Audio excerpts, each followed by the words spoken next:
because of things that have happened in the past, all we know is that I'm shaken, I'm scared. There have been too many incidents of where there has been foul play, and I'm re-traumatized because of epigenetics. And it's going to be a long time before I can unpeel, and get to the when, the where, the what, because of these things that have been passed down. George Floyd's death, it happened in my district. I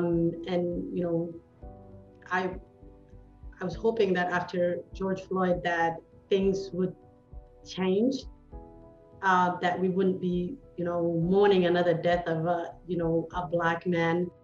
On December 30th, 2020, Dolal Idd, a 23-year-old Somali man, was shot and killed by the Minneapolis Police Department in a stop that was described by MPD Director of Communications John Elder as a part of a weapons investigation.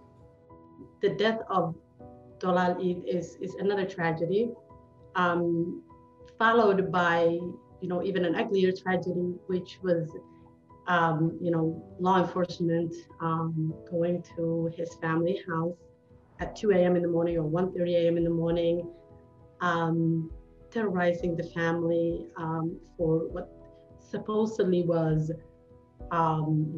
looking for weapons. I don't care what you're looking for. I know that you could wait in the morning. I know there was no urgency. There was no threat for you not to wait in the morning. There's no threat for you.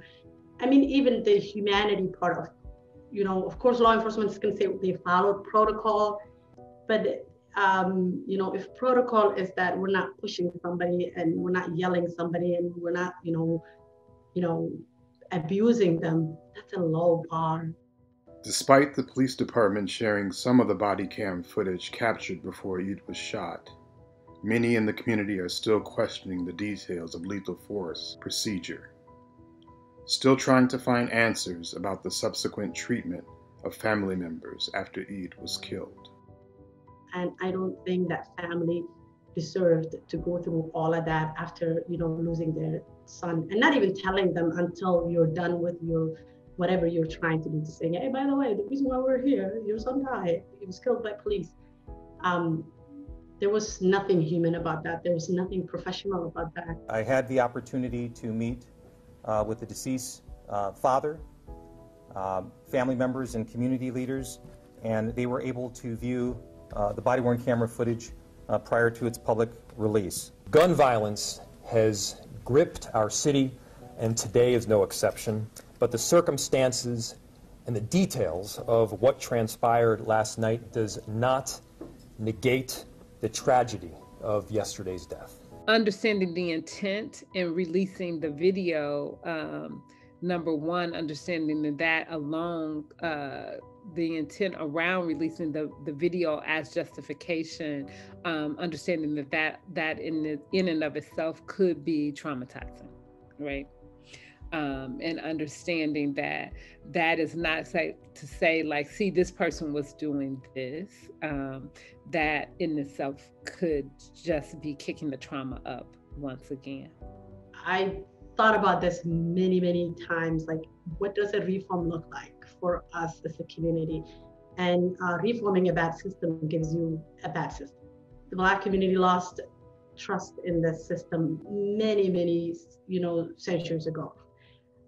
So for us to think about,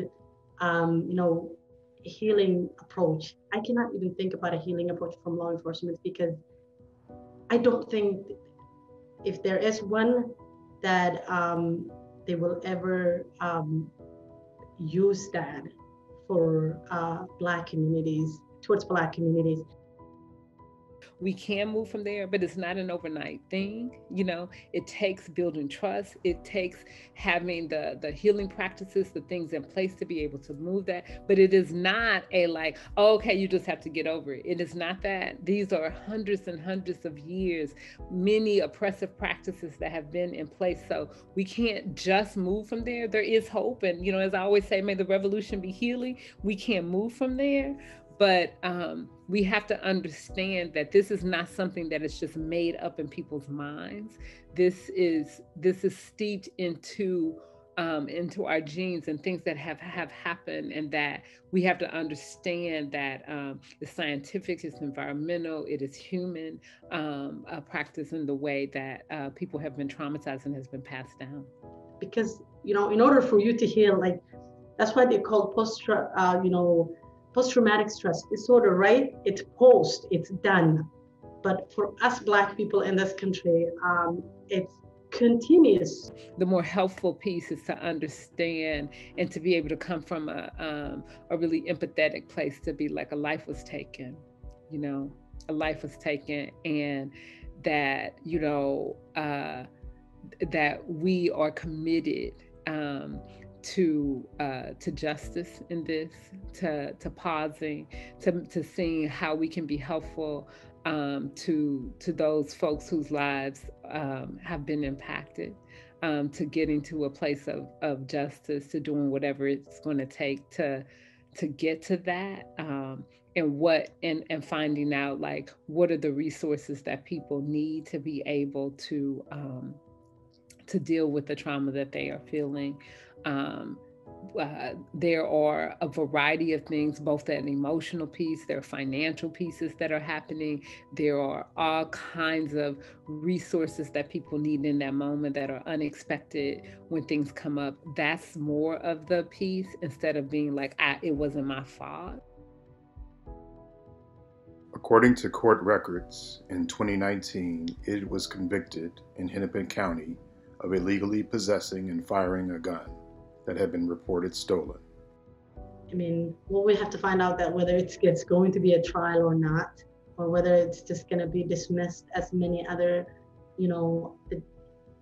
killing of Black men and women were, shut down and never got, a trial, or never saw a day in court. So I'm hoping that this goes to court, and I'm hoping there is a trial, and through that trial that we learn the truth